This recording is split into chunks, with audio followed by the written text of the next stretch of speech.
Evet, Kuzey Kürdistan'da Barış ve Demokratik Toplum Çağrısı çerçevesinde 11 Temmuz'da bir grup gerillanın silahlarını imha etmesi ardından barış süreci daha çok tartışılır, daha çok yoğunluk da kazandı diyebiliriz. Ankara'da yarın görüşmeler de olacak, özellikle komisyonun kurulması noktasında. Buna paralel bir şekilde Suriye'de farklı gelişmeler yaşanıyor Beritan. Barak'ın Suriye ziyaretinden sonra HTŞ güçlerinin Dürzileri hedef aldığını görüyoruz. Bugün pazar günü başlayan çatışmalar bugün daha da yoğunlaştı. Kent merkezine girdi HTŞ çeteleri. Son durumu tam olarak bilmiyorum. Senden alalım. Çatışmalar hala devam ediyor mu? İsrail'in bazı bombardımanları olmuştu. Ancak tabii bunlar ne kadar etkili, bu da tartışılır. Sen neler söyleyeceksin? Yani aslında Suriye'de çatışmalar 3 günden bu yana sürüyor. İlk gün bir provokasyon yapıldı. Sesim geliyor mu acaba? Evet, dinliyoruz seni. İlk gün bir provokasyon yapıldı. Aslında planlı olduğunu düşünüyorum ben. Bazı çatışmalar çıkarıldı oradaki Bedevi aşiretlerle silahlı güçler arasında. Daha sonra işte bu çatışmalara Şam yönetimine bağlı milis güçler olarak belirtilen güçler de katıldı. Bunlar HTŞ çeteleri, DAEŞ çeteleri, SMO güçleri de vardı. Çünkü bazılarının dürzü güçler bu süreçte yakaladılar çatışmanın ilk gününde. Esir aldılar. Üzerinden kimlikler de çıktı. 15 yaşında olanı var. Hani hep derler ya işte 18 yaş altı askerlik olamaz. Ama böyleleri de var. Yani dün yine çatışmalar vardı. Genişledi. Birçok yerden takviye geldi bu güçlere. Çatışmalar oldu. Dürziler direndiler. Bugün işte sabah, yani sabah saatlerinde diyebiliriz, öğlene doğru Şeyh Hikmet Hicri'nin bir açıklaması yayınlandı ya da onun adına bir açıklama yayınlandı. İşte çatışmaların durması gerektiği ve silahların teslim edilmesi gerektiği yönünde ve Şam hükümeti ya da Suriye Geçiş Hükümeti Savunma Bakanlığı'na bağlı güçler ağır silahlarıyla Süveyde'ye girdiler. Hemen katliama başladılar aslında. Onu belirtmek lazım. İlk bir yerde bir aileden 7 kişi birden katledildi. Ardından yani tüm Dürzi güçler silahlarını bırakmadılar. Bir kısmı direnmeye devam etti. Bir kısmı bu çağrıyı dikkate alarak silahlarını bıraktı. Ama nasıl esir alındıklarını gördük. İşkence edildi. Erkeklerin bıyıkları, onların inançlarında o bıyığın da yeri var. Zorla kesildi. Katliamlara yağmaya başlandı. Evler yağmalanmaya başlandı. İşte hemen ardından, yani kısa süre içerisinde, böyle bir saat içerisinde, e, en fazla 2 saat içerisinde Hikmet Hicri'den yine bir açıklama geldi. Görüntülü açıklamaydı bu defa. Bu açıklamanın baskı altında yapıldığını, işte uluslararası güçlerin de baskısı var sanıyorum. Evet. Dış güçler tarafından baskı altında yapıldığını belirtiyordu ve verilen sözler yerine getirilmedi. Hemen sivillere işkence etmeye başladılar. Katliama başladılar. Soykırım tehdidi altındayız. Her şekilde direnin çağrısı yaptı. Ve direniş büyüdü. İşte dün de bir iki kez İsrail hedef almıştı HTŞ güçlerini. Bugün de işte daha çok kırsal bölgede ve şehrin doğusunda, yani öyle çok fazla da değil, bir iki hava saldırısı geliştirdi İsrail. Ama Dürziler direniyor. Şu saatlere kadar da çatışmalar sürüyor. Şehirde yani sokağa çıkma yasağı ilan edilmiş durumda. Tabii bu açıklama Hikmet Hicri'nin açıklaması ve ardından işte İsrail vuruşları sonrası Suriye Savunma Bakanlığı gene ateşkes ilan ettiğini açıkladı. Ağır silahları ve bir kısım güçlerini çektiler ama polis güçlerinin, yani hükümete bağlı polis güçlerinin buraya yerleştirileceğini söylediler. O güçler de aynı çetelerdir. Yani sonuç itibariyle fark eden bir şey yok. Bu kamuoyuna dönük, basına dönük, işte aslında biz katletmiyoruz. Katliamları engellemeye çalışıyoruz. Onun için girdik, şimdi çıkıyoruz. Polis gücü bu katliamları, kontrolden çıkan grupları engelleyecek şeklinde bir mesajdı. Yanıltıcı bir mesaj bu. Şu saatlere kadar da çatışmalar sürüyor. Dürzü güçler Şimdi alabiliyor musun? şehrin Evet, HTŞ Sesini alıyorum. tek başına böylesi bir saldırı gerçekleştirebilir mi, yoksa arkasında farklı güçler mi var HTŞ'yi Dürzilere saldırtan? Ben oraya geleceğim. Sadece kısa bir iki şey eklemek istiyorum. Buyur. Şu ana kadar da çatışmalar sürüyor. Dürzi güçler yani şehrin büyük bir bölümünü yeniden ele geçirdiler. Sokağa çıkma yasağı ilan edilmiş durumda. Ama bir yanıyla da işkence ve yağmalar da sürüyor. Bu güçlerin kontrolü altındaki bölgelerde. E, ya Sesim bana geri dönüyor. Evet, Sorun açıklaması vardı. rejideki Suriye arkadaşlar gözlemleri duydu, düzeltmeye e, çalışacaklar. Buyur, seni dinliyoruz. 3 günlük çatışmalarda 160 üzeri insan katledilmiş. 21'i de sivil bunların. İkisi kadın, çocuklar da var. Bunu ifade etmek gerekir. Bu güçler tarafından katledildiler. Bu savunma direnişinde kadınlar da yer alıyor. Dün bir anne 6-7 çeteyi öldürerek savunma temelinde şehit olmuştu. Dürzi kadınlar da şehrini savunuyor. Elbette diğer soruna gelecek olursak ben çok yalnız olduklarını düşünmüyorum yani. Nasıl yalnız olma? Belki evet, pratik olarak ses bana çok fazla geri dönüyor, konuşamıyorum. Kulaklarını E, çıkartabilirsin Beritan. belki kulaklığım yok.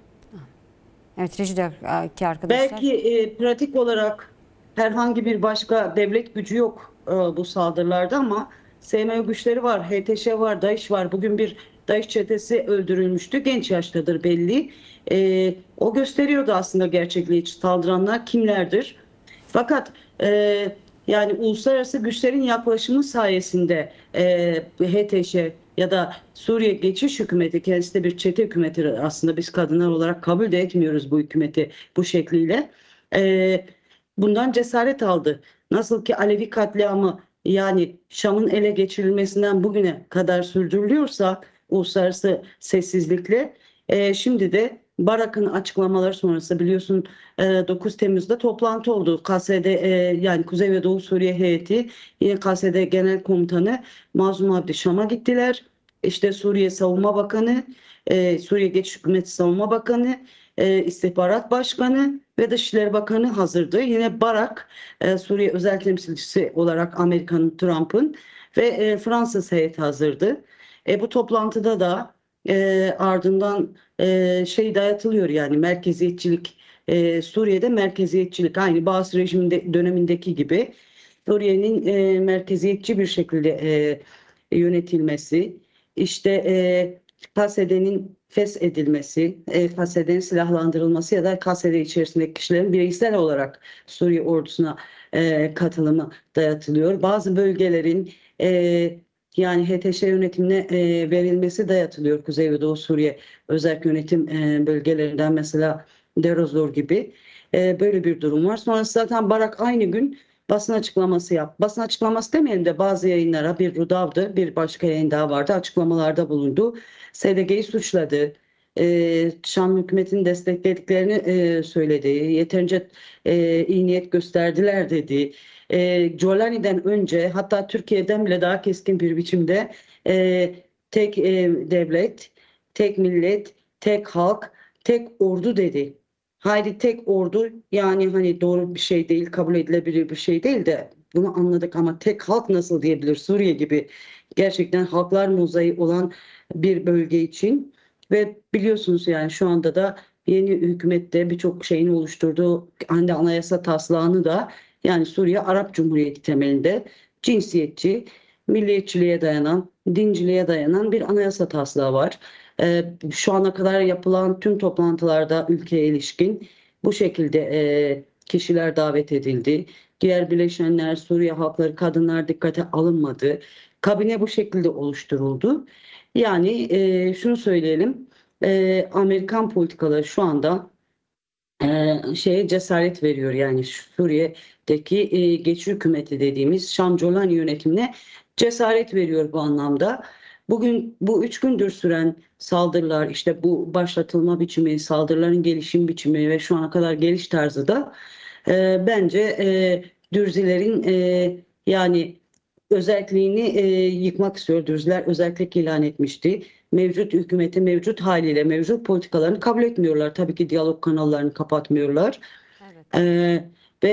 Kendi bölgelerini kendileri savunmak istiyorlar. Çünkü aynı demokratik özerk yönetim bölgelerindeki halkın düşündüğü gibi ya da demokratik özerk yönetim düşündüğü gibi ademi merkeziyetçilik istiyorlar. Doğru olan, Suriye'nin demografik yapısına uygun olan, barışçıl olan bu. Yine kendi Suriye ordusunu kimse reddetmiyor. Suriye ordusunun bir parçası olarak kendi bölgelerini savunabilmek. Eğer ulusun ya da Suriye'nin bütününe dönük bir saldırı gelişirse, sınırlarına dönük zaten birlikte savunma yapılır ama herkes kendi bölgesini savunabilir. Neden yani bu çetelere, ne olduğu belli olmayan HTŞ'sinden ne bileyim DAEŞ'ine, ne bileyim tecavüzcüsünden kafa kesen katiline, herkesin yağmacısına, her çete grubunun içinde olduğu Suriye ordusu adı verilen bu bileşene teslim etsin kendi güvenliğini. Bunun hiçbir mantığı yok. Bu aslında hani Dürzileri silahsızlandırmak, korkutmak, kendine tabi kılabilmek için yapılan bir şey. Ama Dürziler direneceğini gösterdi bu durumda. Bir diğer nokta şu, yani İsrail'in yaklaşımını Amerika ile birlikte açmak gerekir diye düşünüyorum. Şimdi Çokça yani tartışıldı. Evet, Amerikan şimdiye kadar Dürziler biraz da İsrail'e güvenerek hareket ediyorlardı. Ancak geldiğimiz nokta itibariyle kimi saldırılar, bombardımanlar olsa da çok ciddi bombardımanlar değil HTŞ'ye yönelik. Yani Dürzileri koruyacak bir bombardıman değil ki İsrail'de de Dürziler var. Nasıl değerlendirmek lazım İsrail'in özellikle bu politikasını, Amerika'nın son dönemde özellikle Barak'ın ifade ettiği politikasını, bir ABD politikası değişiyor mu Suriye'de, o şekilde mi yorumlamak lazım? Bu durumda hemen o sorumu da sorayım. Akabinde yanıtlarsın Beritan. Tabii DAEŞ hareketliliği de arttı. Şam'da saldırı gerçekleşti. Şimdi Suriye çok inançlı ve çok dilli, halklı, kültürlü bir ülke. Tabii Süryaniler var, Ermeniler var, Ezdiler var, yine Kürtler var. Tabii bu toplumlara dönük de bir tehdit ortaya çıkabilir mi? Özellikle Kuzey ve Doğu Suriye'yi sormak istiyorum. Şu an herkes üzerine bir tehdit var ama ben şunu söyleyeyim. Yani Dürziler İsrail'e dayanıyordu, ondan böyle hareket ediyordu e, demeyelim. Yani belki Dürziler içerisinde bir kesim var, İsrail ilişkileri daha iyi Suriye'de ama hepsi öyle değil yani. Öz güçlerine de dayanıyor. Yani Suriye İç Savaşı'ndan bu yana kendi örgütlenmeleri var, kendi bölgelerini koruyorlar. Yani Bas rejimine, Esad rejimine de karşı koyuyorlardı. E, KSD'den etkileniyorlar, demokratik özerk yönetimden etkileniyorlar. Onlar da öz yönetim istiyor. İsrail'e yakınlar, coğrafik olarak yakınlar. Bunun getirdiği bir etkileşim, bir ilişkilenme olabilir. Yani dünya alem İsrail'le ilişkileniyor, onlar da ilişkilenebilir. Ama Dürziler içerisinde bütün kesimler aynı değil. Ben öncelikle onu belirteyim. Ve taleplerin hiçbirisi de yanlış değil. Bu hiçbirisinin İsrail'le alakası yok yani. Öz yönetim istemi çok doğal bir haktır, bir taleptir. Bu Suriye'nin yapısına uygun olan bir durumdur. Bu özerk yönetim olur, bu federasyon olur, bu Suriye'nin Suriye'nin demokratikleşmesi temelinde yerel yönetimler şeklinde de ifade edilebilir. Yine yani Suriye ordusuna kendi özgünlüğüyle katılmak, kendi bölgesini koruyarak katılmak ve genel savaş durumunda bütün Suriye'yi koruma mantığıyla yaklaşmak da yanlış bir mantık değil. Yani taleplerinin hangisi yanlış Dürzilerin? Oldukça demokratik talepler, istemler. Kimseye saldırmadılar, kimseyi incitmediler. Hep saldırı altında oldular. Böylesi bir gerçeklikleri var. İsrail konusunda şimdi İsrail hep Dürziler üzerine açıklama yapıyordu. İşte aslında orada bir kalkan oluşturmaya çalışıyor. Bunda da Dürzileri bir araç olarak kullanmaya çalışıyor. Golan Tepelerinde de Dürziler var. İsrail içerisinde de Dürziler var. Lübnan'da da Dürziler var. Suriye'de de var. Daha önce Suriye İç Savaşı öncesi bazı hatlarda, İdlib gibi hatlarda da varlardı ama kalmadılar oralarda çok fazla. Ama İsrail'in bu son 3 gün içerisinde yaptığı hava sayısı çok öyle HTŞ'yi caydıracak düzeyde değil. 24 saatte İran'ın 20 generalini öldürdü İsrail.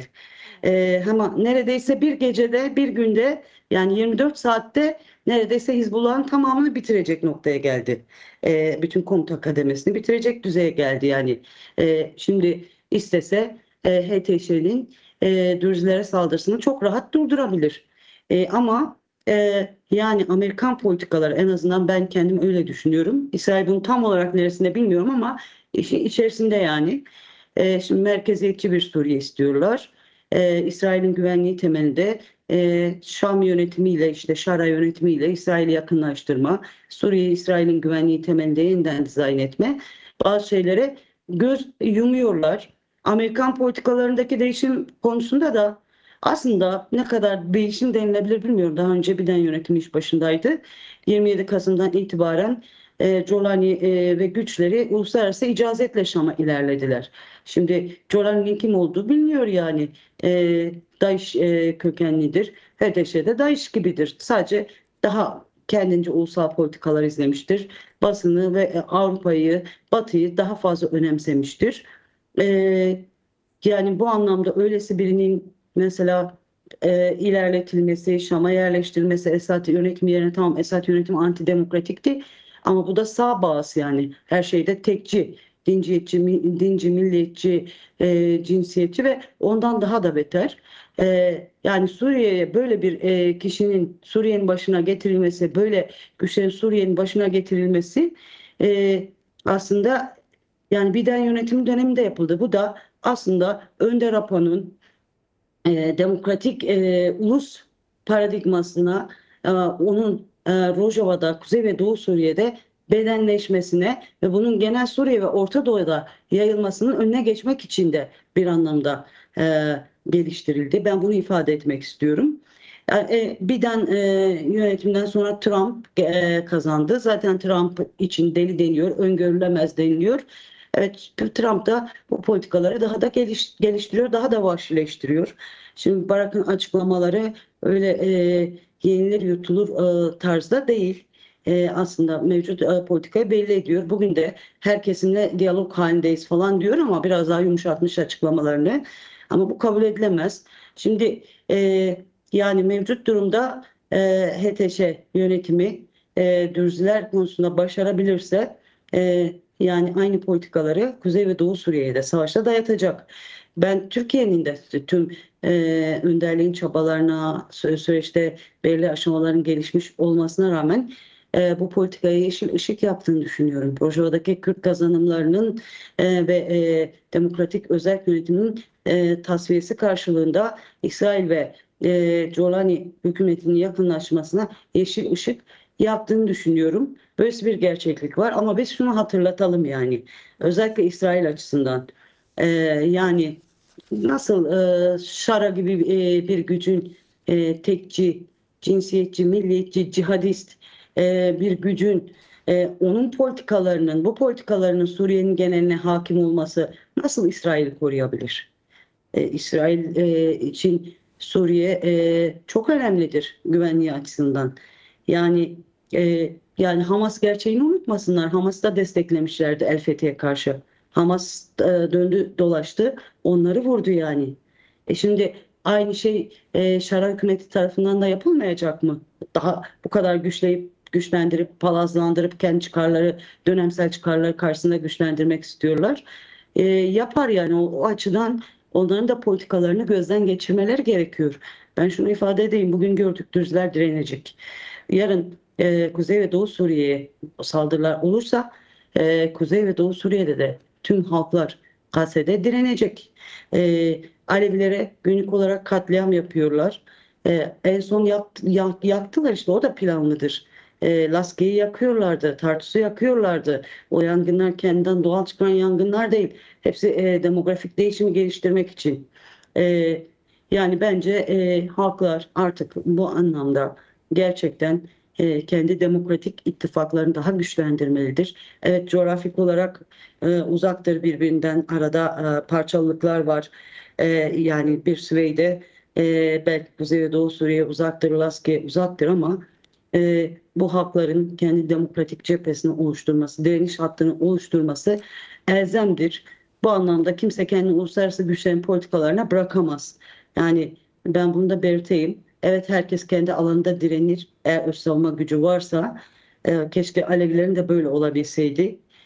Ama şimdi artık bunu daha en azından diplomasi alanında bile olsa, ki daha da fazlası yapılabilir, bütünleştirmek gerekir. Kadınlar da bunun öncülüğünü yapabilir. Kuzey ve Doğu Suriye'de de bütün gelişmelerin öncülüğünü kadınlar yapıyor. Savaşta da, siyasette de öncüler. Yani Süveyde'de de mesela kadınlar bu anlamda hareketli. Bu süreç içerisinde birkaç ay önce kendi askeri güçlerini de ilan ettiler. Yine çeşitli toplantılar düzenliyorlar. Aslında hızla kadınlar bu cephenin öncülüğünü, o birleşik cephenin öncülüğünü yapabilir diye düşünüyorum. Bunu ifade etmek istiyorum. Peki Beritan, süremizin sonuna geldik. Teşekkür ederim değerlendirmelerin için.